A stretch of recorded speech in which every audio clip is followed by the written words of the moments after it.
السلام عليكم ورحمة الله وبركاته. عاملين ايه؟ يا رب تكونوا بخير.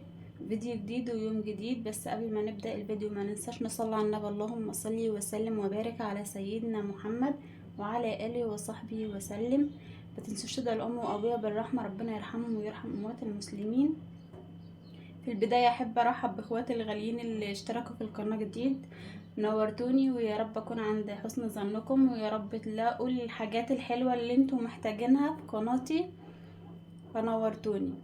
النهاردة جايبة شوية مشتريات هم احتياجي، يعني الحاجات اللي أنا محتاجاها فجايباها، فقلت أوريها لكم كده وبالأسعار، وإن شاء الله يا رب تعجبكم.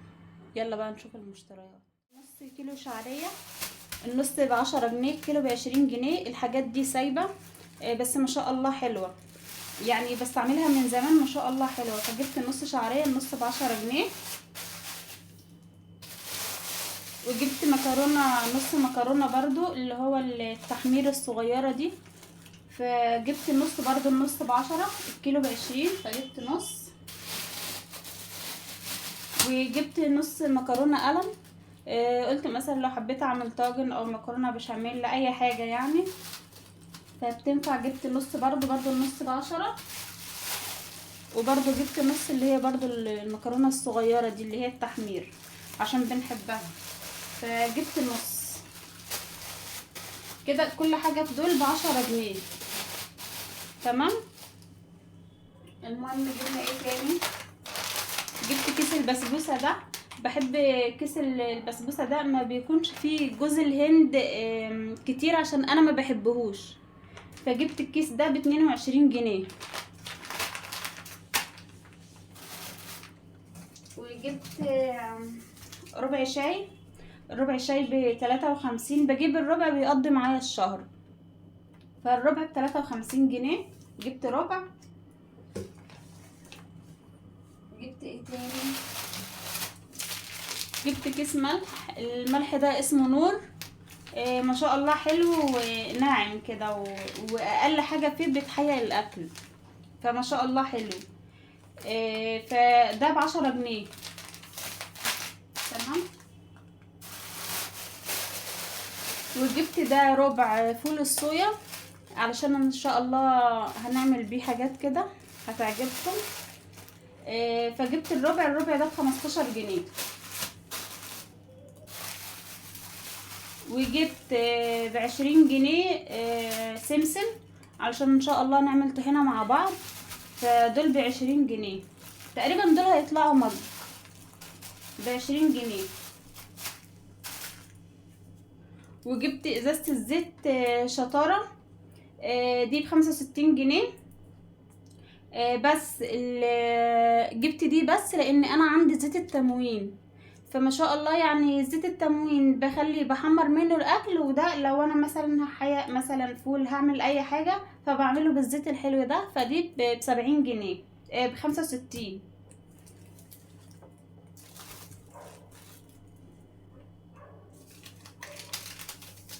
جبت برضو 5 فانيليا اللي هي دريم، الخمسة ب5 جنيه، فجبت 5 فانيليا. جبت ايه تاني؟ جبت 3 اكياس خميرة دريم، الكيس عامل 5 جنيه، 3 ب15 جنيه. فان شاء الله عشان هنعمل معجنات وحاجات حلوة ان شاء الله هتعجبكم. فجبت 3 الكيس ب5 جنيه. كان الاول ب3 جنيه، كنت بجيبه ب3 جنيه، خلوه 5 جنيه. وجبت الكيسين دول، واحد بتاع البرجر وواحد بتاع الكفتة. ده الكيس ب12 جنيه، يعني دول ب24 جنيه. تمام. وجبت ال2 كيلو دقيق ده. ده دقيق سايب وما شاء الله حلو، يعني جربته في حاجات كتير ما شاء الله حلو. كان في الكيلو ب20 وكان في الكيلو ب18، ده اللي هو الكيلو ب18 جنيه. فجبت منه 2 كيلو.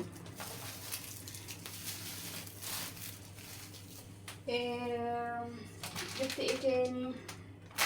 اه بالنسبة بقى للشهر اللي فات كان فايض معايا فلوس، فقلت اجيب منه جزء الخزين رمضان. فجبت جبت 4 اكياس سكر. فعارفين بقى العصاير والحلويات والحاجات دي بتاعت رمضان، فلابد من السكر يعني. فجبت 4 اكياس، الكيس ب27 جنيه. جبت 4.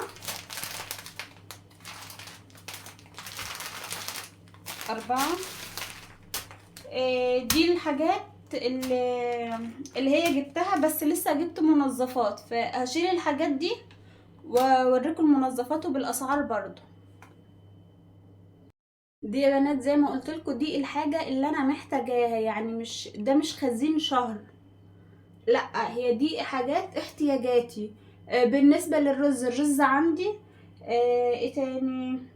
يعني الحاجات اللي عندي ما جبتهاش، يعني انا عندي رز، زيت، عندي زيت التموين، بيكفيني الشهر.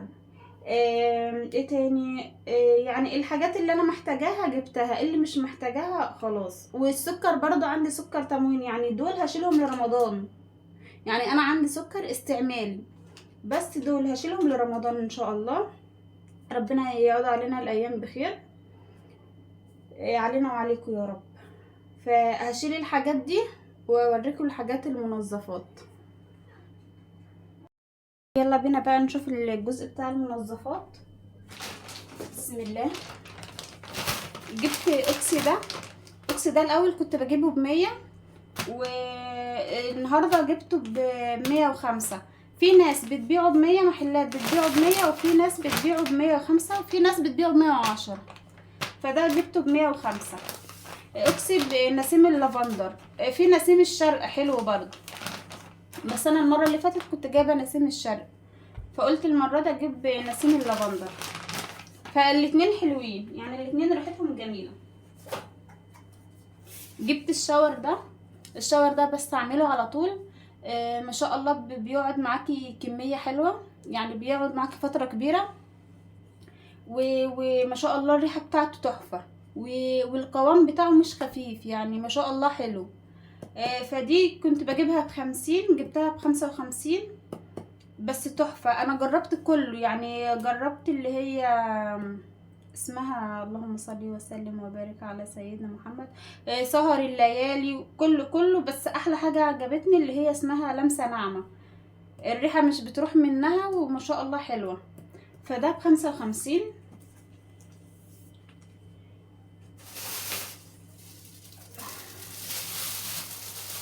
جبت التلات سبونشات دول علشان اللي عندي خلاص بيودعوا، فجبت التلاتة ب15 جنيه.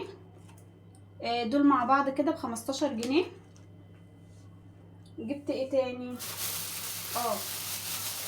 جبت ال2 كيلو صابون دوت.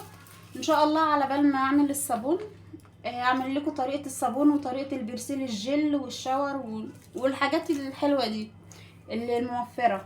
فجبت ال2 كيلو، الكيلو ب5 جنيه. جبت 2 كيلو امشي بيهم نفسي على بال ان شاء الله ما اعمل الصابون. جبت 2 كيلو، الكيلو ب5 جنيه. تمام. جبت ايه تاني؟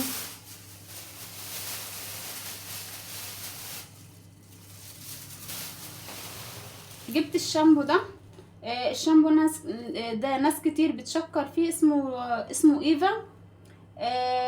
فده جبتها الواحدة ب100 جنيه. يعني انا الاول كنت شفتها عند بتاع المنظفات، فسألت عليها، وبعد كده واحدة حبيبتي قالت لي عليه، فقالت لي لا ما شاء الله حلو، يعني بسألها عليه قالت لي حلو.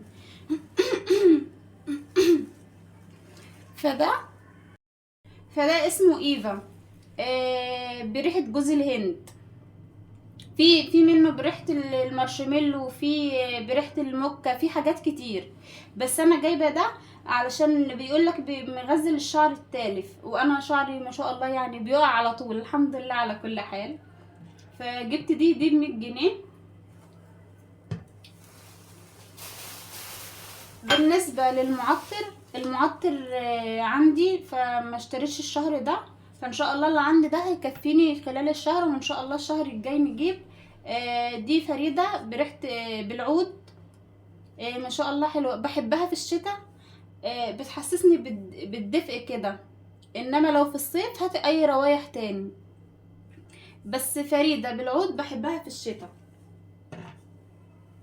تمام.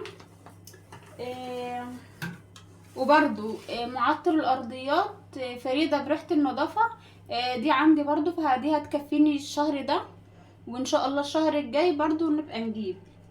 دي كنت جايباها ب38 جنيه، في ناس بتبيعها ب40 جنيه، بس انا كنت جايباها ب38. وبعدين اخر حاجة، لا مش اخر حاجة قوي يعني، جبت السلك البلدي ده. السلك ده حلو للغسيل الالمونيا، يعني بصراحة ما بقدرش استغنى عنه في غسيل الالمونيا، بس بغسل بيه الالمونيا بس، لان بيسيب صدى، بس هو بينضف الالمونيا، فعشان كده بغسلها واروح شطفها كويس، فبيخلي الالمونيا بصراحة بتلمع. جبت ده تمن ب10 جنيه. ده تمن ب10 جنيه. جبت المساحة دي للرخامة، المساحة دي جبتها ب20 جنيه، فجبتها للرخامة علشان لما ان شاء الله اعمل الرخامة الم بيها الصابون وكده. فجبت دي ب10 جنيه، ب20 جنيه، سوري ب20 جنيه. فدي كانت الحاجات اللي انا محتاجاها. بالنسبة للخل والحاجات التانية دي لا، دي عندي، فعشان كده ما جبتهاش، يعني هي هتكفيني الشهر، فان شاء الله الشهر الجاي نبقى نجيب الحاجات اللي احنا ما جبناهاش الشهر ده، وربنا يوسع ارزاقنا جميعا يا رب. وانتي كده برضو كل شهر لما يفيض معاكي حاجة هاتي بيها حاجات شيليها لرمضان، يعني مثلا هاتي ازازة زيت اركنيها لرمضان، هاتي سكر اركنيه لرمضان، مثلا هاتي 2 كيلو رز، على حسب اللي متوفر معاكي قد ايه.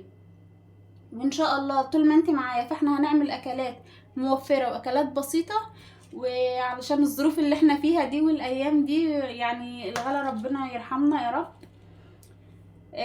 فان شاء الله هنعمل اكلات بسيطة وعلى قد ايدينا مع بعض، وربنا يوسع ارزاقنا جميعا يا رب. ويلا نشوف هنعمل ايه.